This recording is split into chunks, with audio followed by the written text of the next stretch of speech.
Hello everyone, welcome to the first episode of a brand new series called विचारधारा। मैंने आपको last class में कहा था कि हम एडिटोरियल एनालिसिस जो है वो क्रिटिकल रीजनिंग के पॉइंट ऑफ व्यू से भी करेंगे। It involves reasoning at multiple fronts और हमें अलग अलग जगहों पे रीजन करना पड़ता है, विच इज कॉल्ड विचार करना, hence the name विचारधारा। I could have gone with any other name, but I thought this name matched with the true spirit of the exercise that we are doing here. So why not go with this name? I hope आप सब लोगों को पसंद आया होगा। So without wasting much time मैं आपको बता देता हूँ कि हम लोग क्या करने वाले हैं यहाँ पे। मैंने एक एडिटोरियल लिया है हिंदू से। The name of the editorial is Disturbing Dilation। ये इसका जो जॉनरे है वो इकोनॉमिक्स है, ठीक है। तो बहुत सारे मेरे को स्टूडेंट्स ने कहा कि इकोनॉमिक्स के जो पैसेजेस हैं वो समझने में थोड़ा सा प्रॉब्लम आता है, तो आप उनके ऊपर एक वीडियो बनाइए। तो मैंने सोचा कि 15th of Feb को एक पैसेज आया था, क्यों ना उसी पैसेज को उठा लिया जाए। तो अभी 2 दिन पहले का ही पैसेज है, 2-3 दिन पहले का, तो आप एक बार इसे ढंग से समझे कि मैंने कैसे इसे एनालाइज किया है and try to replicate these ideas. So without wasting much time let's begin. अब ये वाला जो आर्टिकल है मैंने द हिंदू से लिया हुआ है। जो एडिटोरियल आते हैं वही मैंने एज इट इज यहाँ पे उठा के रख दिया है। It might be a little lengthier for you all, but then that's okay.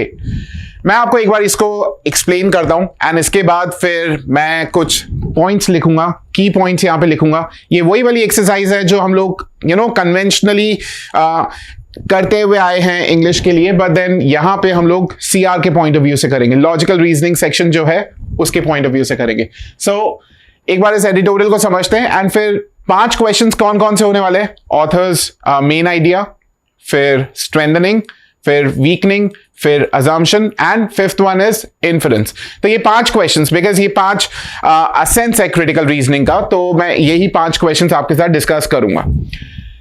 Just 5 days after Reserve Bank of India Governor Shaktikant Das asserted that inflation has shown signs of moderation and the worst is behind us, Monday's release of Consumer Price Index. Now what is Consumer Price Index? Consumer Price Index जो है ये inflation को major करने के लिए एक index बनाया हुआ है।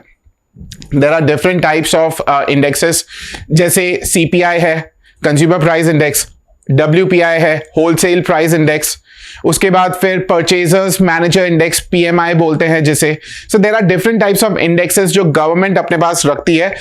देखो, गवर्नमेंट हर एक के घर पे जाके तो चेक नहीं कर सकती कि अच्छा आपने ये खरीदा है, कितने में खरीदा है। तो इन्फ्लेशन मेजर करने का, क्योंकि गवर्नमेंट बीच में बैठी हुई है, टॉप में इन्फ्लेशन मेजर करने के दे हैव सर्टेन वेज, तो उसी में से एक है कंज्यूमर प्राइस इंडेक्स। सो वहां पे क्या बोला, Mondays release of consumer price index estimates for January revealed a disconcerting reversal in price gains trend. तो जो प्राइस गेन का जो ट्रेंड था उसमें रिवर्सल आया and that reversal was what, disconcerting. ठीक है, यानी कि अच्छा नहीं है।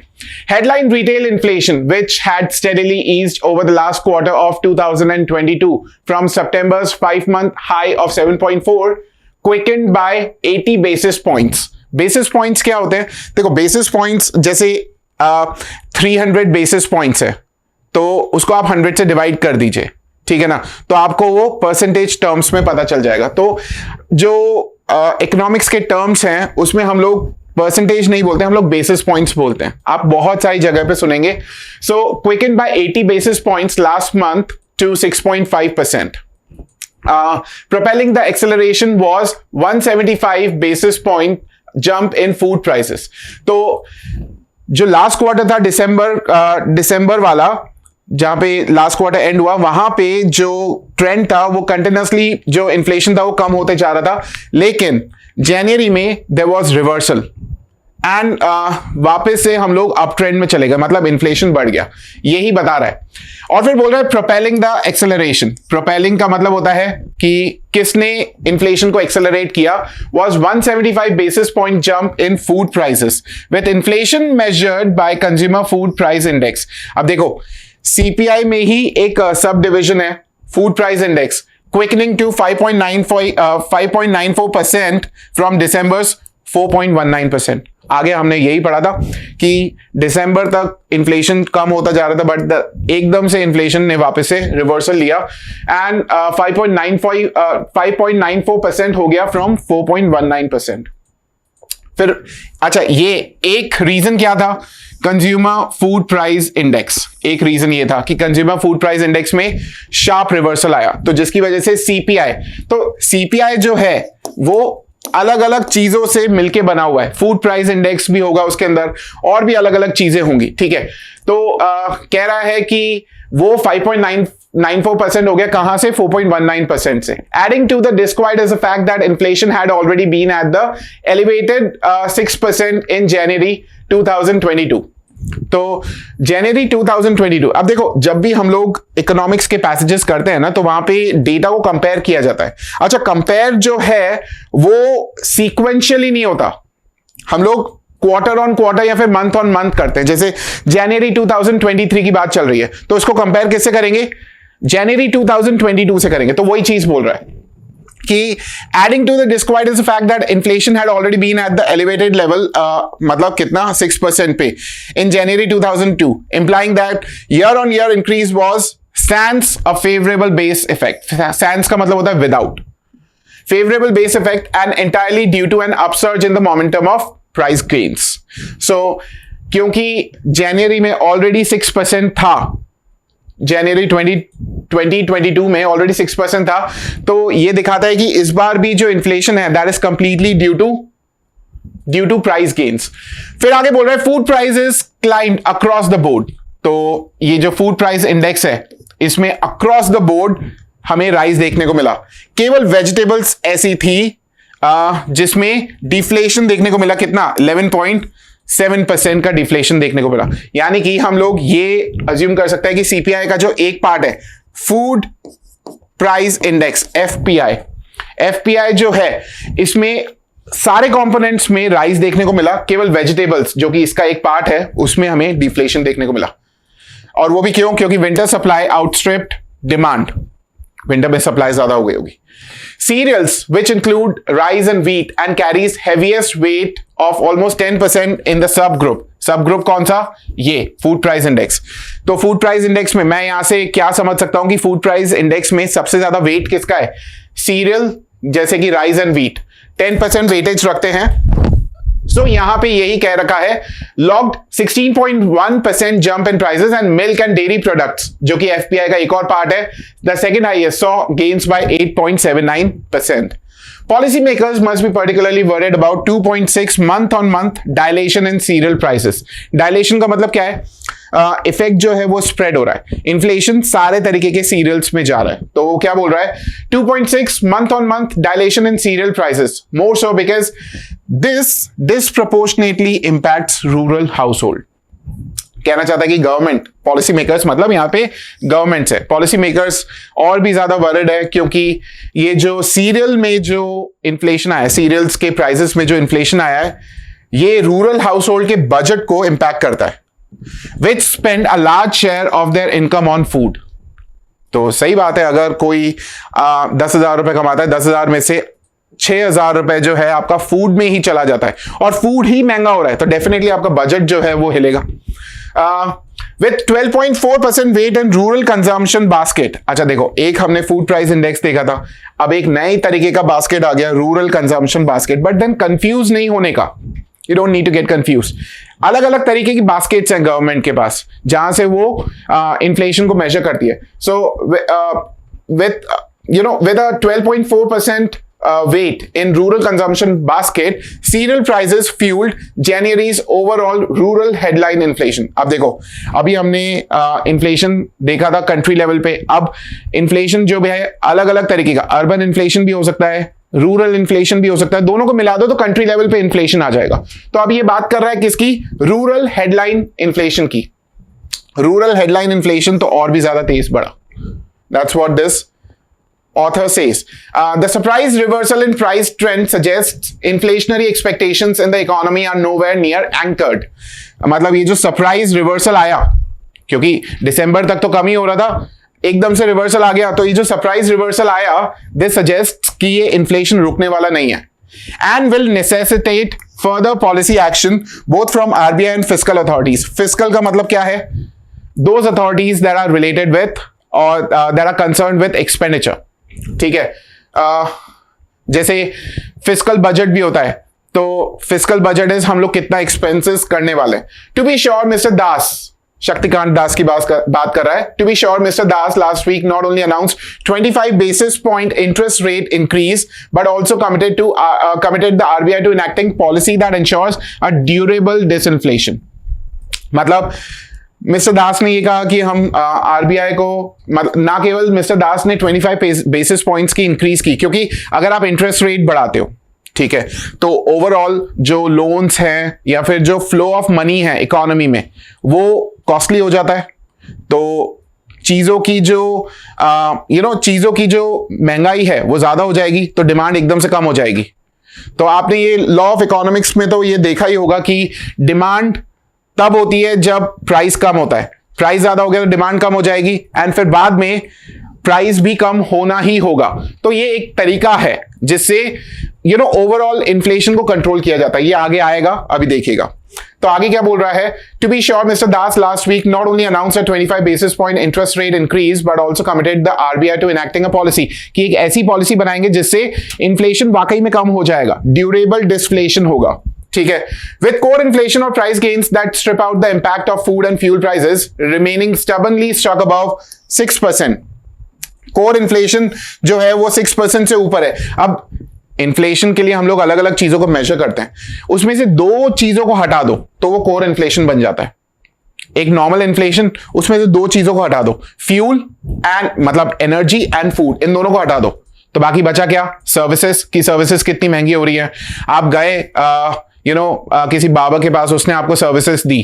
पहले आप हेयर कट के शायद 250-300 रुपीज देते थे, अब वही हेयर कट जो है 350-400 रुपीज का हो गया.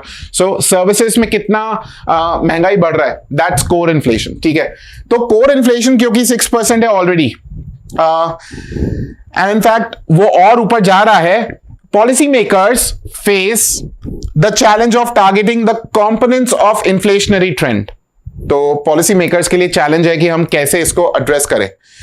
Given that inflation in several key service categories including health and personal care is running well above RBI's upper bound of 6%.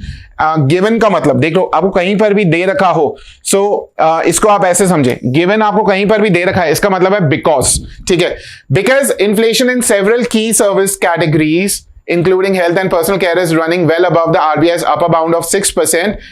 With prices continuing to harden, और prices harden हो रही हैं, the center and state must mull measures.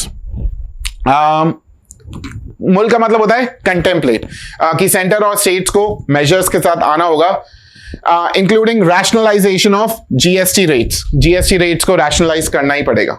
ठीक है, with overseas demand set to stay weak this year, untamed inflation, की inflation को अगर check नहीं किया तो it is going to it is a risk of hurting, it is at the risk of hurting domestic consumption and thereby overall economic growth.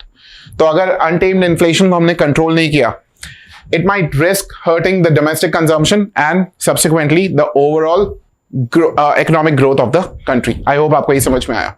अब देखो ये सारी चीजें, back to the same question कि अब इसको समझे कैसे. मैंने आपको इंग्लिश में जब मैंने एडिटोरियल एनालाइज किया था और फर्स्ट या सेकंड क्लास में मैंने आपको बताया था कि आप इसके की पॉइंट्स लिखें. मैं वो सारे वीडियोस के लिंक्स जो हैं इसी वीडियो में डलवा दूंगा, आप चेक कर सकते हैं. सो यहां पे इनके की आइडियाज हम लोग बनाते हैं. तो की आइडियाज के लिए देखो हम लोगों ने हाईलाइट कर दिए कुछ पार्ट्स, किसको पढ़ना है.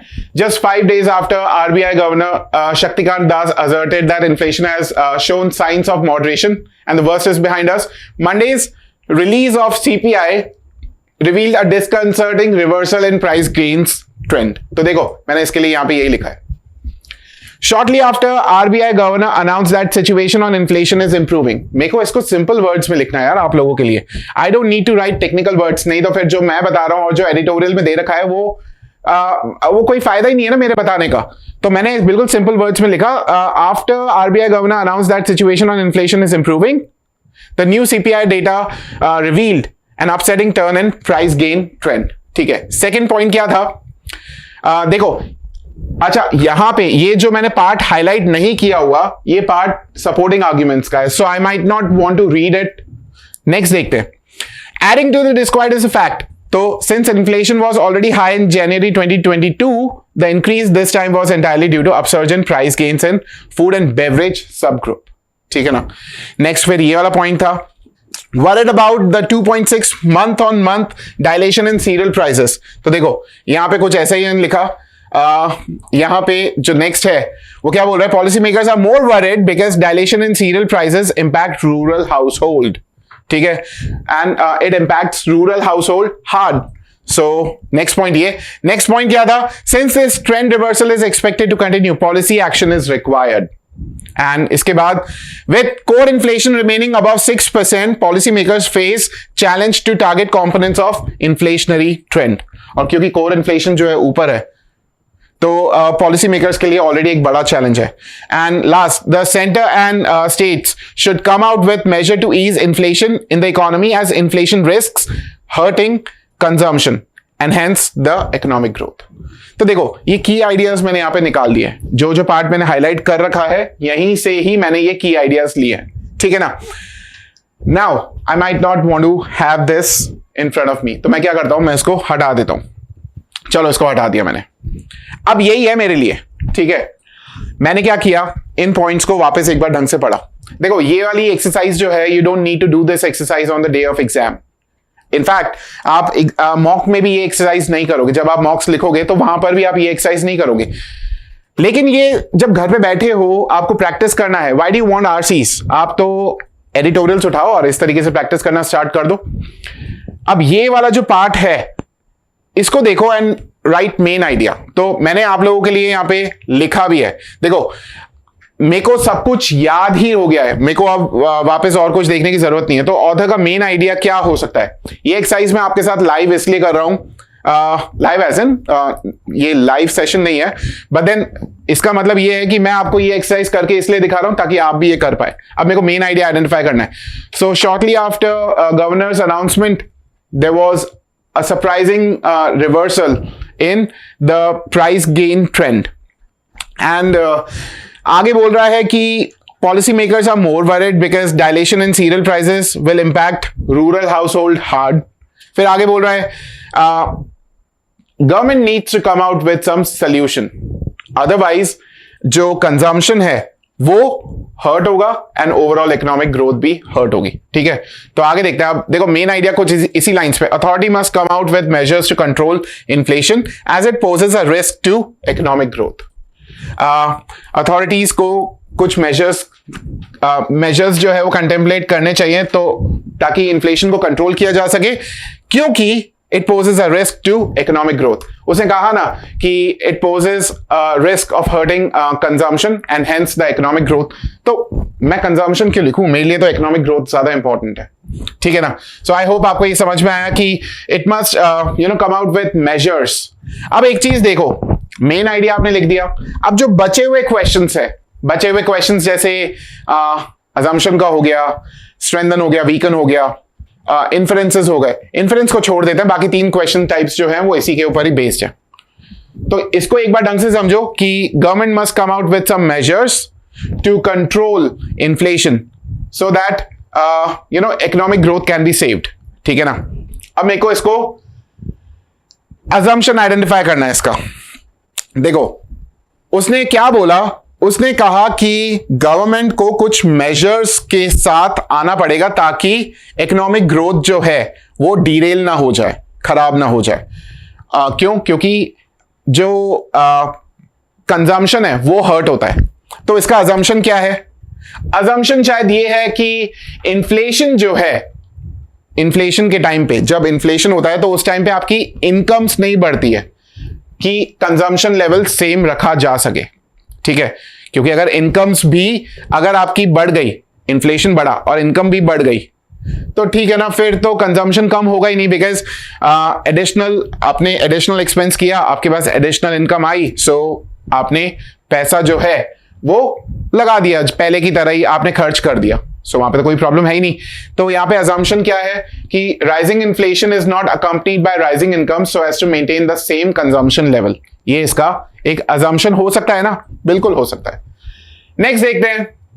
तो मैंने मेन आइडिया का ही मैंने अजम्पशन यहां पे आइडेंटिफाई किया, ठीक है ना। नेक्स्ट देखते हैं। स्ट्रेंथन करना है अब इस आर्ग्यूमेंट को। आर्ग्यूमेंट क्या है? You know what argument is. Argument is government must come out with some measures to control inflation so that economic growth does not derail. यही है। तो अब इसको मेरे को स्ट्रेंथन करना है। I want to strengthen this argument. During rising inflation people's basic and fixed expenses increase automatically. जो बेसिक एक्सपेंसेस हैं, अब हाँ, मुझे यही प्रूव करना है कि गवर्नमेंट को कुछ मेजर्स के साथ आना पड़ेगा ताकि इन्फ्लेशन को कंट्रोल किया जा सके, नहीं तो कंजम्पशन हर्ट होगा और इकोनॉमिक ग्रोथ जो है वो डीरेल हो जाएगी। सो ड्यूरिंग इन्फ्लेशन बेसिक और फिक्स एक्सपेंसेस तो चेंज होते नहीं है और वो महंगे हो जाते हैं, मतलब एक्सपेंसेस आपके ज्यादा होते हैं बेसिक नेसेसिटीज पे, जिससे दूसरे एक्सपेंसेस के लिए आपके पास पैसा ही नहीं बचता, thereby leading to slow down in economy. ये वही वाली बात तो बोल रहा है। देख लो, इस पर्टिकुलर स्टेटमेंट से वही तो प्रूव हो रहा है कि भैया इन्फ्लेशन को कंट्रोल करना बहुत जरूरी है। If you don't control inflation आपका जो इकोनॉमिक ग्रोथ है वो डीरेल हो जाएगा। Why? Because basic and fix expenses जो है वो इंक्रीज हो जाएंगे एंड दूसरे एक्सपेंसेस के लिए हमारे पास पैसा ही नहीं बचेगा। आई होप आपको ये समझ में आया। वीकन करना है। अब देखो, मेन आर्ग्यूमेंट क्या था? That government must come out with some measures to control inflation so that economic growth doesn't get hurt. ठीक है ना, मोटा मोटा आइडिया यही था। अब मुझे वीकन करना है इसको, यानी कि मुझे प्रूव करना है कि नहीं, इन्फ्लेशन से कोई फर्क नहीं पड़ेगा। तो देखो, look at this argument. Rising inflation leads to rise in average salaries. Inflation अगर बढ़ता है तो उससे क्या होता है? सैलरीज बढ़ती है। Increasing the purchasing power of people, लोगों का परचेजिंग पावर बढ़ता है, which in turn fuels the economic growth, और इसी से ही इकोनॉमिक ग्रोथ जो है वो फ्यूल होता है। तो ठीक है ना, इन्फ्लेशन का कोई फर्क नहीं पड़ा। सो मैंने एक ऐसा पॉइंट दिया जो मेन आर्ग्यूमेंट को वीकन कर रहा है। आई होप आपको ये समझ में आया। सो नाउ इन्फरेंस हमें अब आइडेंटिफाई करना है। तो देखो, इन्फरेंस के लिए मैंने वो सारा हटा दिया, मैंने पूरा पैसेज यहां पे रख दिया है। You will see 3 options. Inference के आप 3 ऑप्शंस देखेंगे। मैंने I could have written the 4th one as well, but then ठीक है, 3 ऑप्शंस आप एक बार देखें। इस वीडियो को एक बार पॉज कीजिएगा एंड अपने आप आइडेंटिफाई कीजिएगा कि उसमें से इन्फरेंस क्या हो सकता है। ठीक है, वंस यू डू इट, उसके बाद फिर इस वीडियो को रिज्यूम कीजिए एंड देखिए। So here you go.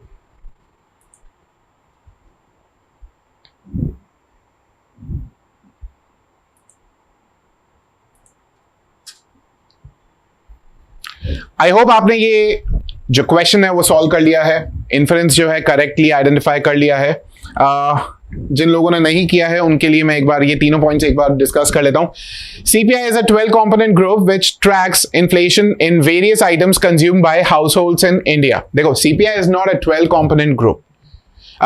In fact जो फूड एंड बेवरेज था, CPI is 12 member food and beverage subgroup. जो ये food and beverage subgroup था, यहां पे 12 मेंबर्स थे। There can be different types of members, लेकिन सीपीआई में कितने कंपोनेंट्स हैं?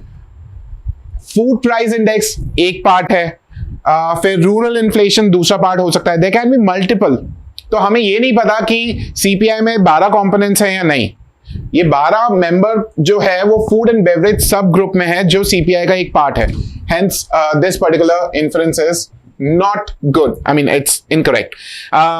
Demand for vegetables in winters is not as much as that during other seasons. कुछ लोगों को हो सकता है ये सही लगे, but then आप इसमें एक चीज देखिएगा, हो सकता है डिमांड उतनी हो, सप्लाई जो है वो बढ़ जाती हो।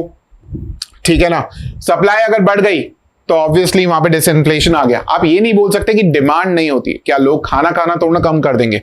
सो demand for vegetables in winters is not as much as that during other seasons. हो सकता है डिमांड हो लेकिन सप्लाई और भी ज्यादा हो। So hence we can't infer this one as well. Inefficient GST rates is one of the causes of inflation in the Indian economy. ठीक है, अब अगर यहां पे देखें तो एक मेजर के लिए कहा गया है, इसने कहा कि the center and the states measures including rationalization of GST rates to help ease the inflation. यानी कि GST rates को rationalize करने की बात कर रहे हैं, यानी कि GST rates कहीं ना कहीं पे inefficient है, जिसकी वजह से ये inflation जो है आ रहा है. So that is one of the causes. तो मेरे पास जो बेस्ट ऑप्शन है among the three वो है inefficient GST rates is one of the causes of inflation in the Indian economy. तभी तो उसको करेक्ट करने की जरूरत पड़ी. So I hope आपको ये समझ में आया. आज का जो हमारा ये सेशन है कैसा लगा आपको, आप हमारे साथ शेयर कीजिएगा. अगर आपको ये वीडियो अच्छा लगा, hit the like button, subscribe to our channel for more such videos. I'll see you next time with another session of Vichardhara. Have a good day.